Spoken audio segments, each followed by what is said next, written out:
اب مجھے بتائیے اہل حدیث کا شاید ہی کوئی پلیٹ فارم ہو جس پر یہ حدیث ترمذی کی بیان نہ ہوتی ہو کہ جب حضرت عمر نے حج تمتع پر پابندی لگا دی تھی تو عبداللہ بن عمر نے کہا کہ میرے باپ پہ شریعت تو نازل نہیں ہوئی ہے.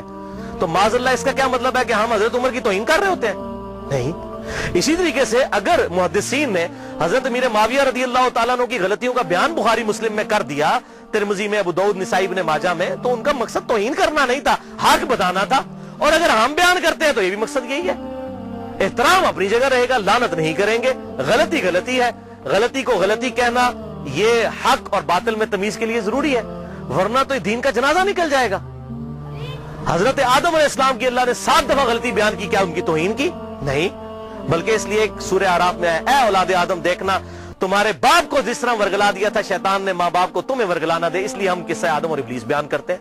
اسی طریقے سے اگر خلافت کا نظام قائم ہونا ہے اور امام محمد مہدی رضی اللہ تعالیٰ عنہ کی خلافت کو لبیک کہنا ہے مسلمانوں نے، تو اس کے لیے یہ سارے حقائق پتہ ہونے چاہیے. دوسرا دفاع جو جھوٹا کرتے ہیں، پہلا تو قل ہوا. تو میں نے یزید کو دوسری نہیں کہا، کلمہ گو تھا، اہل قبلہ تھا. اگر اللہ نے معاف کیا تو جنت میں چلا جائے گا، ہمیں تو کوئی مسئلہ نہیں ہے. اگر اللہ نے معاف کیا، وہ اللہ تعالیٰ کی اپنی مرضی ہے. ایک گناہ کے بارے میں اللہ تعالیٰ نے واضح کہا ان اللہ لا یغفر ان یشرک بہ ویغفر ما دون ذلک لمن یشاء. اوپن لائسنس نہیں، اللہ شرک کو معاف نہیں کرے گا، اس کے علاوہ جو گناہ چاہے گا معاف کر دے گا، لیکن جس کے لیے چاہے گا. اگر اللہ چاہے تو معاف نہ بھی کرے، یہ اللہ کی اپنی مرضی ہے. آپ اوپن لائسنس کسی کو نہیں دے سکتے. لمن یشاء، جس کے لیے چاہے گا. اللہ کو دعا سے منوا نہیں سکتا، سیدھی سی بات ہے. دوسرا جھوٹا دفاع کرتے ہیں وہ جی بخاری میں حدیث ہے 7222 کہ میری امت میں آپ صلی اللہ علیہ وسلم نے فرمایا کہ 12 خلیفوں تک اسلام غالب رہے گا اور وہ سب کے سب قریش سے ہوں گے. وہ کہتے ہیں جی 12 خلیفے گنے آپ، تو اس میں یزید بھی آ جاتا ہے. کہتے ہیں دیکھیں جی پہلا خلیفہ حضرت ابو بکر، پھر عمر، عثمان، علی، حسن ابن علی، یزید، اس کے بعد معاویہ بن ابی سفیان، پھر یزید ابن معاویہ 7ویں نمبر پہ آ جاتا ہے. پھر گنتے گنتے کرتے پھر مصیبت ان کے لیے کھڑی ہو جاتی ہے کہ عمر بن عبدالعزیز تک پہنچتے ہوئے 14 ہو جاتی ہے گنتی. عمر بن عبدالعزیز کو نکالنا پڑ جاتا ہے، جن کی خلافت کو پوری امت مانتی ہے، لا منہاج النبوہ. پھر 12 کدھر جائیں گے؟ تو پریشان ہو جاتے ہیں اور حدیث کی انٹرپریٹیشن غلط کرتے ہیں. یہ بخاری میں تو ایک طرق ہے نا، صحیح مسلم میں اس کے 8 طرق امام مسلم لے کر آئے ہیں اور ٹروتھ ریویل کر دیا. یہ 12 خلیفوں سے مراد کون سے خلیفے ہیں؟ صحیح مسلم میں انٹرنیشنل نمبر کے مطابق 4705 سے لے کر 4712 تک. قربان جاؤں امام مسلم کے 8 طرق لکھے تاکہ یہ 12 خلیفوں والی، یہ جو اہل تشیع جو ہے 12 امام والا مسئلہ اس سے نکالتے ہیں، یہ 12 خلیفوں، بھائی 12 امام والا بھی چکر کوئی نہیں ہے، وہ خلیفے بھی یہ والے نہیں ہیں. ان خلیفوں سے مراد کون ہے وہ سن لیں.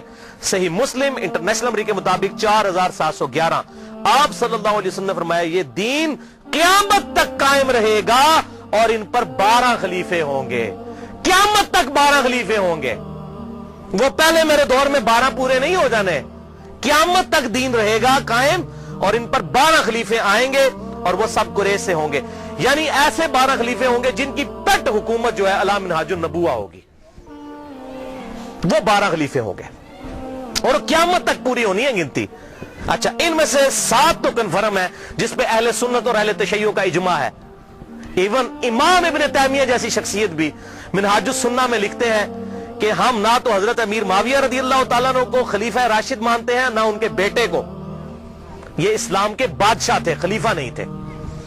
خلافت راشدہ وہ کہتے ہیں ہمارے خلیفہ 5 ہیں، ابو بکر، عمر، عثمان، علی اور حسن ابن علی. یہ امام ابن تیمیہ لکھ رہے ہیں. اور یہ یاد رکھیے گا حسن ابن علی کو حضرت علی نے نہیں نامزد کیا. سنن طبرانی میں بڑی ڈیٹیل حدیث موجود ہے. جب ان کی وفات کا وقت قریب آیا، زخم لگنے کے بعد بھی 1 ہفتہ زندہ رہے، انہوں نے کہا میں اپنا خلیفہ کسی کو نامزد نہیں کروں گا. رسول اللہ نے اپنا خلیفہ کسی کو نامزد نہیں کیا تھا، میں بھی نہیں کروں گا، تم خود چنو گے. یہ تو ابن عباس اور باقی صحابہ نے مل کے حضرت حسن کو خلیفہ چنا تھا. لہذا یہ بات یاد رکھیے گا، حضرت حسن ابن علی کو حضرت علی نے اپنا جانشین نہیں بنایا. وہ کیسے بنا سکتے تھے؟ حضور کی تربیت یافتہ تھے الحمدللہ. اور یہ بات میں نے اہل سنت اہل تشیع دونوں علماء سے کنفرم کی ہے. اہل تشیع کے ہاں بھی کوئی روایت نہیں ہے کہ حضرت حسن ابن علی کو حضرت علی نے اپنے بعد خلیفہ نامزد کیا ہو. اور ان کے ہاں بھی یہی بات ملتی ہے جو طبرانی کے اندر موجود ہے. میں امت کے اوپر چھوڑتا ہوں، امت خود سلیکٹ کرے گی اپنا خلیفہ. تلوار کی دھونس پہ نہیں ہو سکتا، میرے ریگارڈ کی وجہ سے نہیں ہو سکتا. بہرحال ان کو تو حضور نے خود ہی کہہ دیا میرا بیٹا سید ہے، یہ صحیح بخاری کے اندر، اس میرے بیٹے حسن کی وجہ سے مسلمانوں کے دو گروہوں میں صلح ہو جائے گی۔ ان کو تو حضور خود سید اور سردار کہہ گئے اور کہا اس کی وجہ سے صلح ہوگی، یہ قربانی کرے گا۔ اور وہی ہوا بعد میں حضرت علی کی شہادت کے 6 مہینے کے بعد، اور اسی کو امام ابن تیمیہ نے لکھا کہ حضور صلی اللہ علیہ وسلم نے فرمایا تھا خلافت 30 سال تک رہے گی، وہ 30 سال ربیع الاول 41 ہجری میں پورے ہوئے جب حسن ابن علی نے خلافت امیر معاویہ کے حوالے کی۔ اور اس کی ریزن کیا تھی، صلح حسن کیوں ہوئی، وہ میرا مسئلہ نمبر 101 دیکھ لیں، آپ کو حقائق کھل کر سامنے آ جائیں گے کہ یہ حضرت حسن ابن علی نے کیوں کام کیا، تاکہ حق لوگوں کے سامنے واضح ہو جائے۔ 20 سال کا دور دیکھیں پھر پتہ چل جائے گا اصل مسئلہ کیا تھا۔ اور حضرت حسین کی قربانی رائے گاں جاتی اگر حضرت حسن صلح کر کے حضرت امیر معاویہ رضی اللہ تعالیٰ کی انٹینشنز کو لوگوں کے سامنے نہ کرتے۔ یہ بات یاد رکھیے گا، یہ میں نے اس لیکچر میں بتایا۔ بہرحال تو امام نے تیمیہ نے بھی کہا کہ یہ خلیفہ جو ہے یہ 5 متفق علیہ، تو ٹوٹل 7 پہ آج تک امت متفق ہے، اہل سنت اور اہل تشیع۔ پہلے خلیفہ ابو بکر، دوسرے عمر، تیسرے عثمان، چوتھے علی، 5ویں حسن ابن علی، 5 ہو گئے جی، اور چھٹے خلیفہ عمر بن عبد العزیز، یہ 6 ہیں علی منہاج النبوہ۔ اور 12ویں خلیفہ امام محمد مہدی، جن کے بارے میں اہل سنت اور اہل تشیع کے ہاں کامن احادیث موجود ہے۔ سنن نبی داؤد میں پورا چیپٹر ہے، مسند امام احمد کے اندر پورا چیپٹر موجود ہے کہ اس وقت تک قیامت قائم نہیں ہوگی جب تک کہ میری بیٹی فاطمہ کی اولاد میں سے میرے ہی نام پر محمد بن عبداللہ، جس کے باپ کا نام میرے باپ کے نام پر ہوگا، جس کی ماں کا نام میرے ماں کے نام پر ہوگا، جب تک وہ شخص نہ پیدا ہو جائے جو پوری دنیا کو انصاف سے بھر دے گا، اس وقت تک قیامت قائم نہیں ہوگی۔ کیونکہ اللہ تعالیٰ کا وعدہ ہے هو الذی ارسل رسولہ بالہدی ودین الحق لِيُظْهِرَهُ عَلَى الدِّينِ كُلِّهِ وَلَوْ كَرِهَ الْكَافِرُونَ وَلَوْ كَرِهَ الْمُشْرِكُونَ۔ وہی اللہ ہے جس نے اپنے محبوب صلی اللہ علیہ وسلم کو دین حق، الہدا یعنی قرآن اور دین حق کے ساتھ مبعوث کیا تاکہ سارے ادیان پر غالب کر دے، اور یہ غلبہ قرب قیامت میں امام محمد مہدی کے ذریعے ہونا ہے۔ حضور کی بشارتیں موجود ہیں، وہ ہوں گے 12ویں خلیفہ۔ تو 7 کنفرم ہے، اس دوران وقتاً فوقتاً اچھے خلیفہ آئیں گے۔ تو یہ قیامت تک کا ذکر ہے، لہٰذا اس حوالے سے جو لوگ ڈیفینڈ کرنے کی کوشش کرتے ہیں، کبھی حضرت معاویہ کو بیچ میں شامل کرتے ہیں، ایسا معاملہ ہے نہیں ہے۔ خود سارے اہل سنت لکھتے گئے کہ حضرت امیر معاویہ رضی اللہ تعالیٰ عنہ اسلام کے خلیفہ راشد نہیں ہے، بلکہ خلافت راشدہ ابو بکر، عمر، عثمان و علی اور حسن ابن علی، وہ 30 سال مکمل ہوئے، وہ انشاءاللہ آگے حدیث آ بھی جائے گی۔ اور یہ ساری بحث شیخ البانی رحمہ اللہ نے سلسلہ احادیث صحیحہ میں انٹرنیشنل نمبر کے مطابق 459 نمبر حدیث کے تحت بھی کی ہے۔ اب تیسرا اور آخری جھوٹا دفاع جو آج کل مارکیٹ میں آیا ہے تازہ، اور یہ آخری ان کے پاس حربہ تھا، میں نے کہا اس کو بھی میں انشاءاللہ کلیئر کر دوں۔ وہ ایک حدیث پیش کرتے ہیں المعجم الکبیر طبرانی سے، جلد 11 صفحہ 88، انٹرنیشنل نمبر کے مطابق 11138۔ سلسلہ احادیث صحیحہ میں شیخ البانی 3270 نمبر حدیث یہ لے کر آئے، اور 459 نمبر حدیث کے تحت بھی یہ ساری بحث کی، اور اسی کو بنیاد بنا کر کچھ لوگوں نے میرے پمفلٹ کا جواب دینے کی کوشش کی، حالانکہ یہ 50 حدیثوں میں سے ایک حدیث کو بھی ایڈریس نہیں کیا۔ سوال گندم، جواب چنا، اور اس کو لے کر، اور وہ جب 50 حدیثوں کی بات کرتے ہیں کہتے ہیں جی ہمارے پاس ان حدیثوں کے جواب نہیں ہے، اللہ کے سپرد معاملہ۔ تو اللہ کے سپرد ہے تو آپ جگہ جگہ کیوں یزید کو جنت کی بشارتیں جھوٹی دیتے جا رہے ہیں؟ ہمیں کہتے ہیں آپ نے کیوں چھیڑا؟ میں آپ کو قسم اٹھا کے کہتا ہوں جب تک ڈاکٹر ذاکر نائک نے یہ مسئلہ نہیں اٹھایا تھا، مجھے تو اس مسئلے کی کوئی تحقیق بھی نہیں تھی، میں نے بعد میں تحقیق کی۔ مسئلہ انہوں نے اٹھایا، ہم تو جواب دے رہے ہیں۔ جوتیاں ہمارے سر پہ مارتے ہیں، رونے پہ بھی بوندی ڈالتے ہیں کہ یہ مسئلے کیوں اٹھاتے ہیں؟ مسئلے تو آپ نے اٹھایا، اگر نہ آپ اٹھاتے اور امت کے اجماع کو نہ توڑنے کی کوشش کرتے ہم کبھی بھی جواب نہ دیتے۔ تو یہ طبرانی کا میں نے حوالہ دیا، اور اس سے حدیث پیش کرتے ہیں کہ آپ صلی اللہ علیہ وسلم نے فرمایا، یہ بڑی کھینچ تان کے حسن درجے تک انہوں نے پہنچائی ہے، میں ابھی اس کی تحقیق کروں گا کہ یہ حسن درجے میں پہنچتی بھی ہے کہ نہیں، چلے میں اس کو for the sake of argument تسلیم بھی کر دیتا ہوں، کیونکہ اس میں ابن شہاب آتا ہے اور وہ مدلس ہے، ان سے روایت کر رہا ہے۔ اب یہ ابن شہاب اگر زوری ہے تو پکا مدلس ہے اور یہ روایت ضعیف ہے، اگر کوئی اور ہے پھر اس کو بھی چیک کرنا ہوگا، یہ تدریس۔ بہرحال میں for the sake of argument اس روایت کو صحیح مان لیتا ہوں کہ آپ صلی اللہ علیہ وسلم نے فرمایا کہ امت کے پہلے حصے میں نبوت اور رحمت ہوگی، پھر خلافت اور رحمت ہوگی، پھر بادشاہت اور رحمت ہوگی، پھر امارت اور رحمت ہوگی، پھر تم امارت کے لیے ایسے لڑو گے جیسے گدھے آپس میں لڑتے ہیں، اس وقت تم پر جہاد فرض ہوگا، اور بہترین جہاد یہ ہوگا کہ مسلمان حکومت کی سرحد کے اوپر جا کر کافروں کے خلاف جہاد کیا جائے، مسلمانوں کو قتل نہ کریں آپ۔ یہ حدیث وہ پیش کرتے ہیں۔ تو بھائی پہلے اس حدیث کو خود پڑھ لیں، آپ صلی اللہ علیہ وسلم نے کیا فرمایا؟ نبوت اور رحمت، پھر خلافت اور رحمت، پھر ملوکیت اور رحمت، اس کو خلافت نہیں کہا، ملوکیت کہا، بادشاہت. تو یہ کہتے ہیں یہ جو ملوکیت اور رحمت ہے نا، اس سے مراد حضرت میر معاویہ رضی اللہ تعالیٰ عنہ ہے. اور امارت اور رحمت، اس کو انہوں نے پھر بتایا نہیں کہ پھر اس سے مراد کون ہے. اتنی شرم آئی کہ یزید ابن معاویہ کو نہیں کہنا چاہیے، اس کو سکپ ہی کر گئے اس کے اندر. یہ غلام مصطفیٰ ظہیر صاحب ہمارے جیلم کے عالم ہیں، بہت بڑے، میں ان کی عزت بھی کرتا ہوں، محقق آدمی ہے، لیکن جب بندہ ایک ہٹ درمی پر اتر آئے، کوئی بڑا بندہ بھی، تو غلطی اس کی پوائنٹ آؤٹ کرنی چاہیے. السنہ رسالہ نومبر 2012 سے اپریل 2013 تک کے دوران، شمارہ نمبر 49 سے 54 تک، بلکہ انہوں نے میرا نام بھی ڈھکے چھپے الفاظ میں کلیئر کٹ نام لکھ دیا اور یہ اس طرح کرنے کی کوشش کی، وہ کسی بات کا جواب نہیں دیا. تو اس میں انہوں نے امارت اور رحمت، اس کو سکپ بھی کر گئے اس کی تشریح کو. ان کو پتا تھا یزید کا بھی نام لینا پڑا ہے، مامے دے پتر دا، نہیں لیا.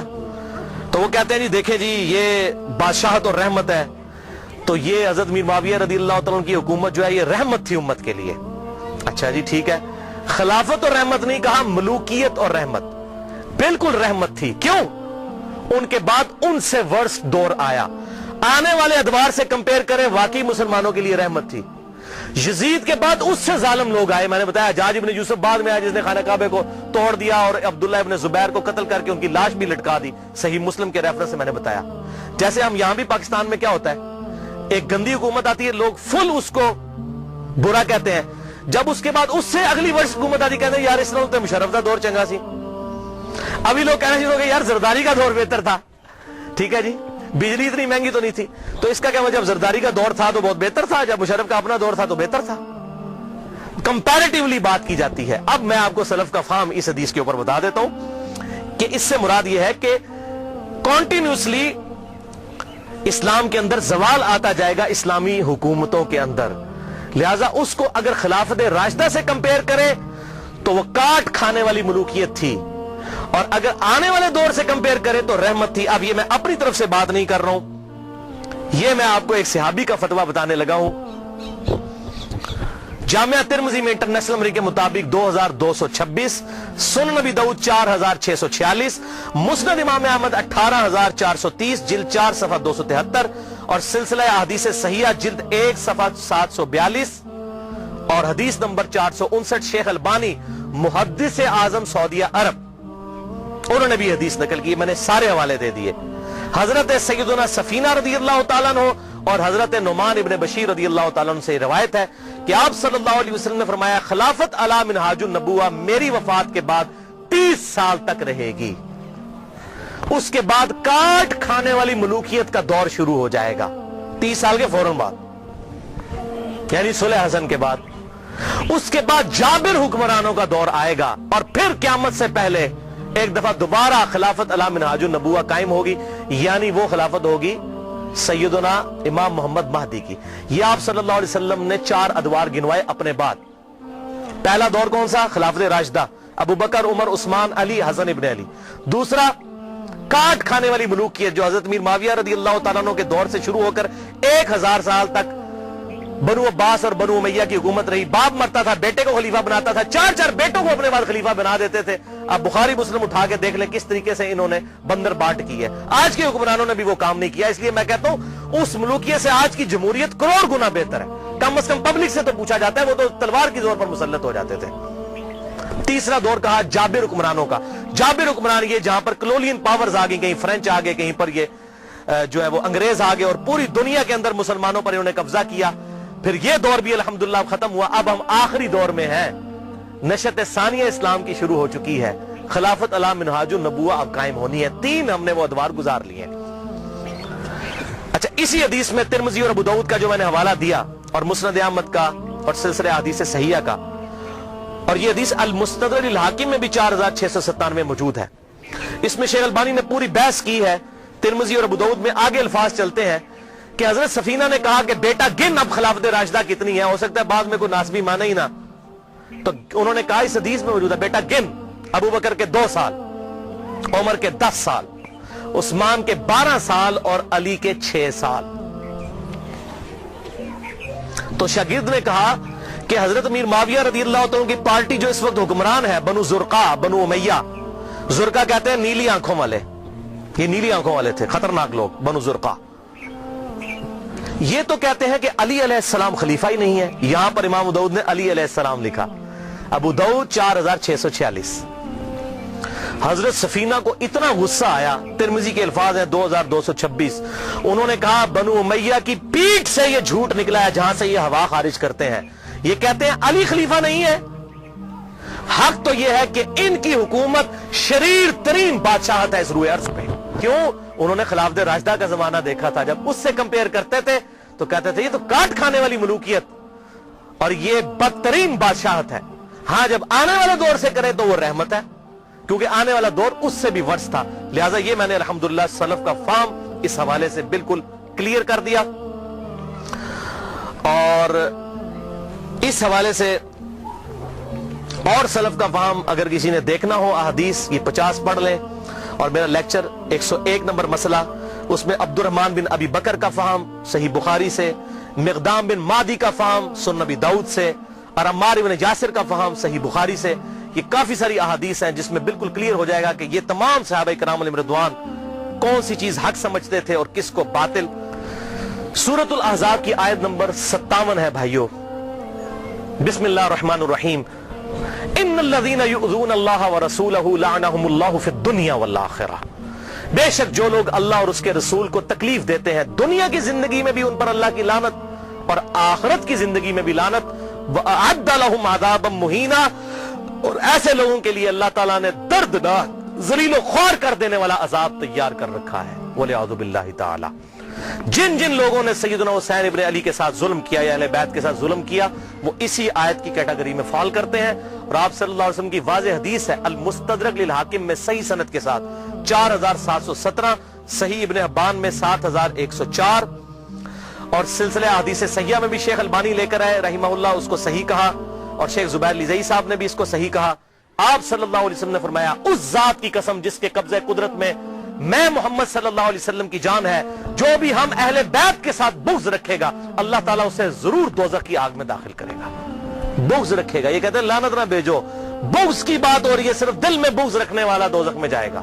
اور حضور نے قسم اٹھا کر کہا, اور اسی کا طرق جو المستدرک للحاکم میں 4712 ہے ابن عباس رضی اللہ تعالیٰ عنہ سے, آپ صلی اللہ علیہ وسلم نے فرمایا اگر کوئی شخص مقام ابراہیم اور حجر اسود کے درمیان نمازیں پڑھے اور روزے رکھے, اگر وہ بھی اس حال میں مر جائے کہ اس کے دل میں اہل بیت کا بغض تھا تو اللہ تعالیٰ اسے بھی ضرور دوزخ میں داخل کرے گا.